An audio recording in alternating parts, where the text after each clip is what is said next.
Good morning. I'm Vladimir Dutia in Times Square. And I'm Anne-Marie Green in Studio 57. We are following a deadly mass shooting in Maine. Here's what we know at this hour. A search is underway for a person of interest in connection with the shooting deaths of at least 16 people in Lewiston, Maine last night. Sources say at least 50 are injured.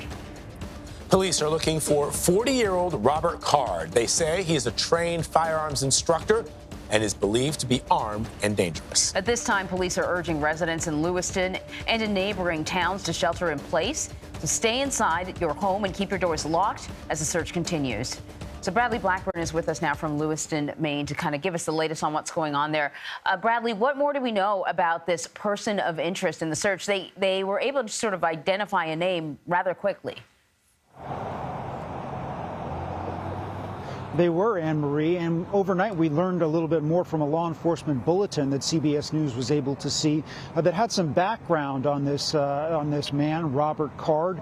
He's said to be an Army reservist, a trained firearms trainer, in fact, who had a history of some mental illness. He was institutionalized over the summer, this is according to that law enforcement bulletin, and had self-reported some mental issues just recently. So all that is very relevant for the officers and officials who are searching for him. We know that includes not just local officials here in Maine, but also federal officials. The FBI and our sources in Washington tell us that U.S. Marshals are assisting. They're experts in manhunts, and also agents from the Bureau of Alcohol, Tobacco, and Firearms, very relevant with their expertise in explosives and firearms, given his status as a weapons expert, Anne-Marie. Yeah, that's definitely going to be valuable. You know, the death toll seemed to fluctuate a little bit overnight. You know, where does it stand now? And do we have any idea what was happening at that bowling alley when he walked in?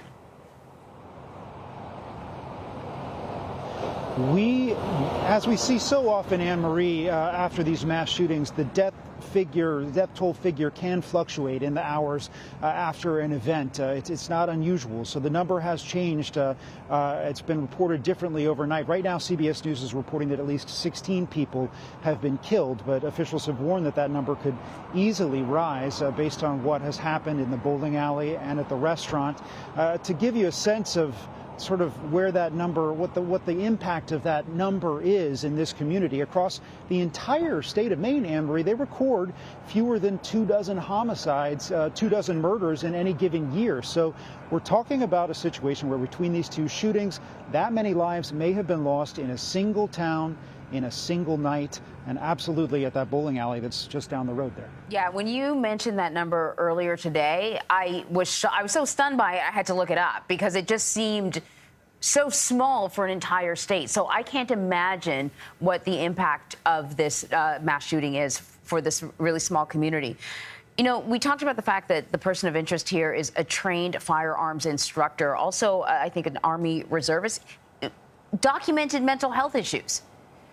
What is the law in Maine when it comes to possession of a gun or firearm when you have documented mental health issues?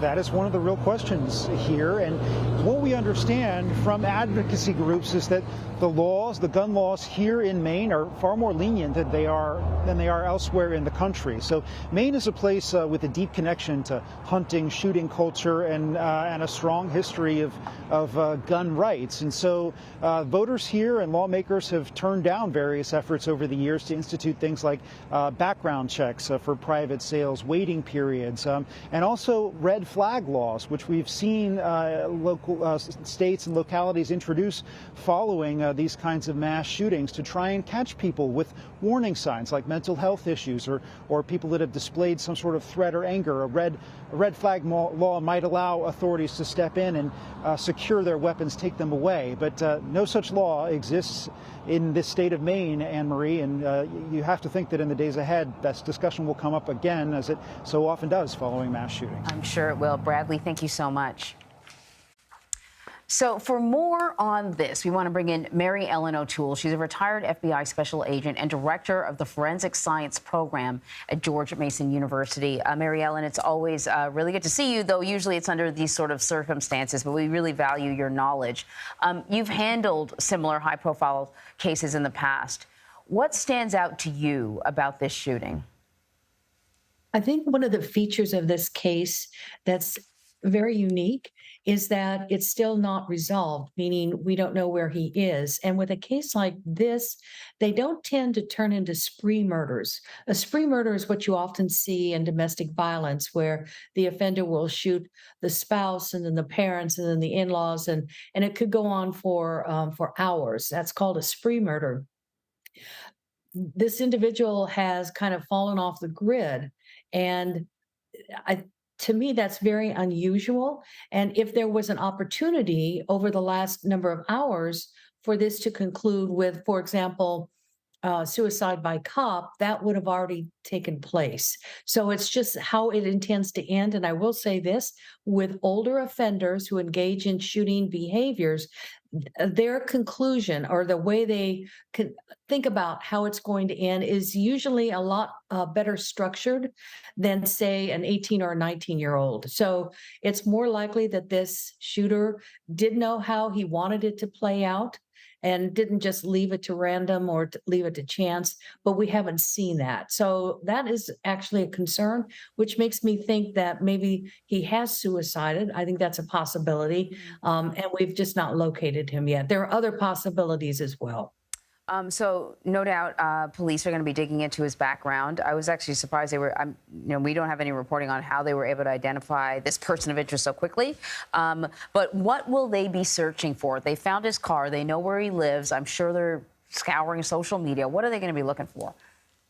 That's exactly what they're looking for. They want to find out if he memorialized any of this planning in writing or on his computer. And if he did, will that take them to where he could be right now? So they're looking at his planning, who else may have been involved that may have information about where he is right now, what's entailed, were explosives involved in this? Have they been secreted someplace? So they're really going through his personal writings, his personal contacts with people, just to see if there's more there and what that additional information could tell them. Mm-hmm. And I'm sure they're going to look for a motive. And I mean, as you know, sometimes you can find a motive. Sometimes people write things down. Sometimes we just never really find out why something happened. I think that was kind of the case with the mass shooting in Las Vegas. I don't know if a motive was ever discovered, but what are some of the reasons why people might pursue this? And I know he's got some serious mental health problems, so I'm sure that factors in. Sure. So a crime never has one motive. So that's the most important thing. And a crime as complicated as this one does not have one motive. So when you look at it, they're going to go back and peel it back, but there could be evidence of injustice collecting. This is an individual who blames the world for all their problems, and it's preceded by a loss of job or some type of a put down. And this is the way that they handle it, extremely disproportionate to whatever happened. But injustice collecting seems to exist in a lot of these cases. Suicide is also one of the motives, the underlying theme in a lot of these cases. So that also could be a part of it. Another possibility, I think less so here, but still a possibility, is a strong desire for attention and recognition. And then, of course, you said, the mental health issues, especially when I hear that reportedly there were voices that he was listening to, hearing, and we don't know what those voices were saying. And if that's actually corroborated by mental health documentation, certainly that could have been a part of why he decided to do what he did. But I think what's important when it comes to mental health, we watch on the videos and we watched in the pictures, this is not someone who apparently went running and screaming into these locations, like out of control. And that's what I look for. Is it cold-blooded? Is it predatory? Was this offender in charge of what they were doing? And that goes more to planning and being in control of their thoughts versus being out of control. He certainly does sort of seem very measured and controlled, and perhaps as some of the evidence of that is that law enforcement haven't found him yet. I know we're talking about mental health, but I kind of feel that we also sort of need to reinforce that, mentally ill people typically do not hurt others. They're more likely to hurt themselves, though this may be a factor in this case. You're absolutely right.